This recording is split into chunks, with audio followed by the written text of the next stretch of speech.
Everyone, welcome to Telugu facts. ఈ రోజు మీకోసం ఒక special important very useful video అన్నమాట. కొత్త రేషన్ కార్డుల జారీ కోసం రేవంత్ సర్కార్ కసరత్తు చేస్తుంది. ఇప్పటికే కార్డుల కోసం వచ్చిన దరఖాస్తుని ప్రతి ఒక్కటి ప్రక్రియ చేపట్టింది. ఏప్రిల్ నెలాఖరులోపు పూర్తి చేసి అర్హతుల జాబితాని సిద్ధం చేయనున్నారు. మేలో కొత్త కార్డులు ఇచ్చేందుకు సన్నద్ధం అవుతున్నారు.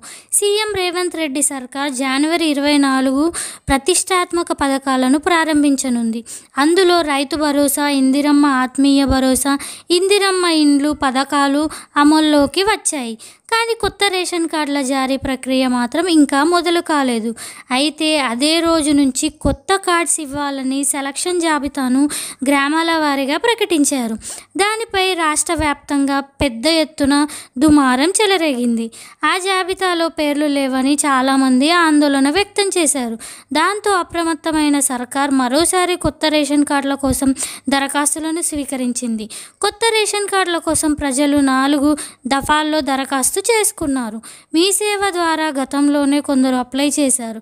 కాంగ్రెస్ ప్రభుత్వం వచ్చాక ప్రజాపాలన, గ్రామ సభలు, ప్రజావాణిలో దరఖాస్తులు పెట్టుకున్నారు. ఇక కులగణన సందర్భంగా కూడా రేషన్ కార్డు లేని వారిని గుర్తించారు.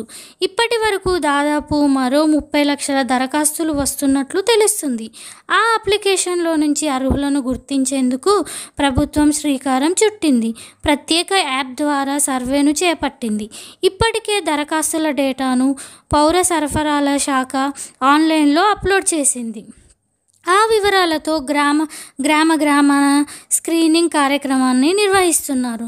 మండల రెవెన్యూ కార్యాలయం నుంచి జూనియర్ అసిస్టెంట్ స్థాయి ఉద్యోగ వరకు గ్రామాల్లోనికి వెళ్ళి అప్లికేషన్లు వెరిఫికేషన్ చేస్తూ అర్హులను గుర్తిస్తున్నారు. కొత్త కార్డు కోసం అప్లై చేసుకున్న వారితో మాట్లాడి వారి ఆదాయ స్థితిగతులతో పాటు గతంలో రేషన్ కార్డు ఉందా లేదా అనే వివరాలు సేకరించి యాప్లో నమోదు చేస్తున్నారు. ఆధార్ కార్డు నెంబర్తో వారికి ఉన్న ఆస్తుల వివరాలు అర్హులను సెలెక్ట్ చేస్తున్నారు. 7 ఎకరాల కంటే ఎక్కువ వ్యవసాయ భూమి ఉన్నవారిని, సొంత కారు ఉన్నవారిని, మున్సిపాలిటీలో సొంత ఇల్లు ఉన్నవారికి అనర్హులుగా ప్రకటిస్తున్నారు. ఎవరైనా పూర్తి వివరాలు ఇవ్వకపోయినా ఆన్లైన్లో వారికి ఉన్న ఆస్తుల వివరాలు చూపించి కొత్త కార్డుకి ఎలిజిబుల్ కాదని చెబుతున్నారు. అవి ఏమీ లేని వారిని అర్హులుగా సెలెక్ట్ చేస్తూ గ్రామాల వారీగా జాబితాను తయారు చేస్తున్నారు. తహసీల్దారు కార్యాలయంలో గ్రామాల వారీగా స్క్రీనింగ్ అనంతరం జాబితాను కలెక్టర్లకు అందజేస్తారు. ఆ వివరాలు కలెక్టర్ నుంచి పౌర సరఫరాల శాఖ కమిషనర్కు వెళ్తాయి. మొత్తానికి ఏప్రిల్